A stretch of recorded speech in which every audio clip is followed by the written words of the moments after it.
രോമാഞ്ചം കൊള്ളിക്കുന്ന എത്രയെത്ര സീനുകളിൽ സഹനടനെ പോലെ നിന്ന അംബാസഡർ കാർ. 90കളിലെ ഗ്ലോബലൈസേഷനോടെ പടികടന്നു വന്ന വിദേശ വമ്പന്മാരോട് പിടിച്ചു നിൽക്കാൻ ഒരു ശ്രമമൊക്കെ ഹിന്ദുസ്ഥാൻ മോട്ടോഴ്സ് നടത്തി. പക്ഷെ നടന്നില്ല. അങ്ങനെ 2014 ആ വലിയ യുഗം അവസാനിച്ചു. ഫാക്ടറി സൈലൻ്റായി. പക്ഷേ അംബാസഡർ എന്ന അമ്പിക്ക് ഇന്നും യൗവനം.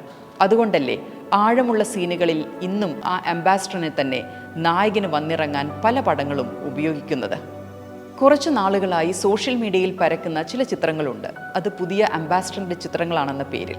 ഇന്ത്യൻ കാർ പ്രേമികളെ ആവേശഭരിതമാക്കുന്ന അംബാസഡർ ഇലക്ട്രിക് അവതാരമെന്ന അവകാശവാദത്തോടെയാണ് ആ ചിത്രങ്ങൾ പ്രചരിക്കുന്നത്. എന്നാൽ അത് ഒഫീഷ്യലി സ്ഥിരീകരിച്ച ഇമേജുകളല്ല.